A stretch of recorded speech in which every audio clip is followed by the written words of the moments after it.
Hello and welcome everyone.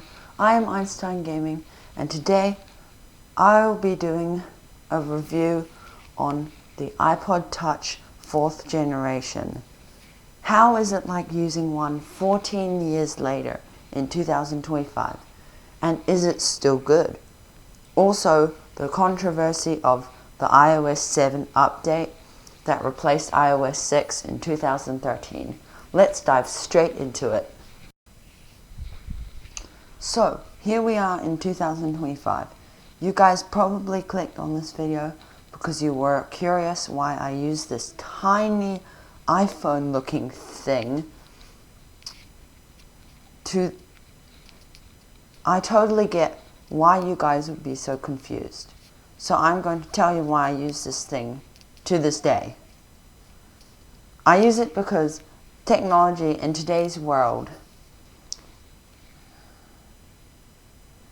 it gets more advanced and we get more connected to the internet and to the world around us. We are always connected to the world.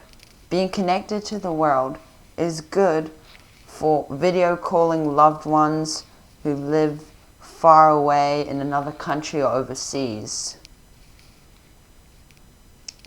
But having connection to the entire world 24/7 is sometimes a bad thing. Having one of these iPods is very simplistic and you don't have a connection to the entire world with the click of a button.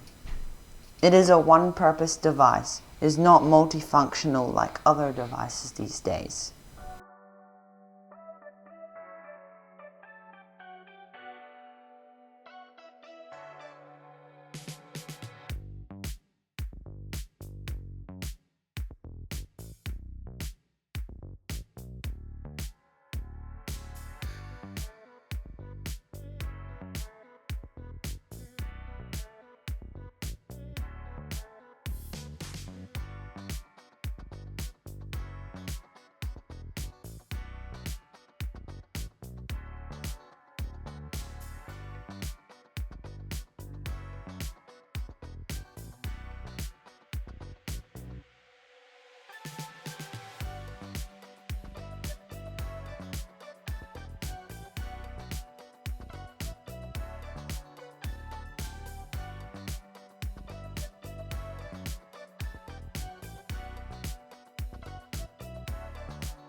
iPod has some pros and cons that come with it.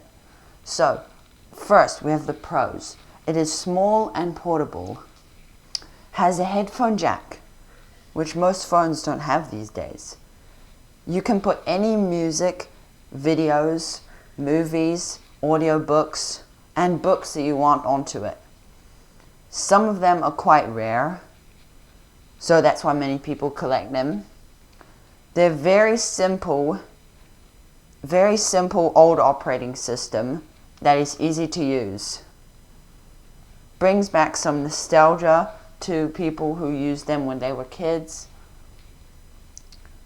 You can still use most of the default apps that come with the iPod Touch. You can jailbreak the iPod Touch to install old apps onto it, like games. You'll need to find out how to do that from another YouTube tutorial or something, if you're curious. They're very basic devices to do specific things. You can buy them for very cheap on Trade Me or any second-hand website or market from a store that sells them in refurbished condition. Okay, so now we're on to the cons part. They usually have bad battery life because they are so old devices. unless the one that you got happens to have good battery life. Also, Apple does not support these devices anymore, so they don't get software updates, and they means that you don't get software updates, bug fixes, support, help from Apple, and more. Some apps will lose support and they will stop working. Example, App Store and iTunes Store stop working on the older devices. Okay, now it's time for my opinion on this. I think they're very good little devices, and these days you don't get these sort of things anymore. They are very simplistic and easy to use. You can still run your music for free with no ads. You can get great sound from them if you plug in headphones. They are very good for people who collect vintage things and are Apple fans. You can also get them for very cheap from many second-hand websites and from stores that will sell them and refurbish them. You can also get ones from refurbished stores that have custom colors and textures. Some people have even upgraded the storage inside of them to make it last longer. There are also multiple stores that also allow you to book in your iPod in for repair or be upgraded for a price.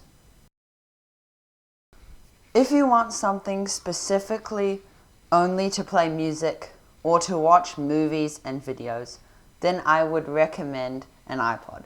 If you really wanted to, you could read on it or use it for reading your YouTube video scripts. If you're that type of person who is a techie type of person and just wants one for collection or needs to do basic things, then this would be a good purchase. These iPods still hold up well in 2025 because sometimes it is good to not be connected to the internet or the world. Okay, you've made it to the end of the video and you have heard all of these things that I have told you about. Remember to be careful about which iPod you buy and where you buy it from, okay?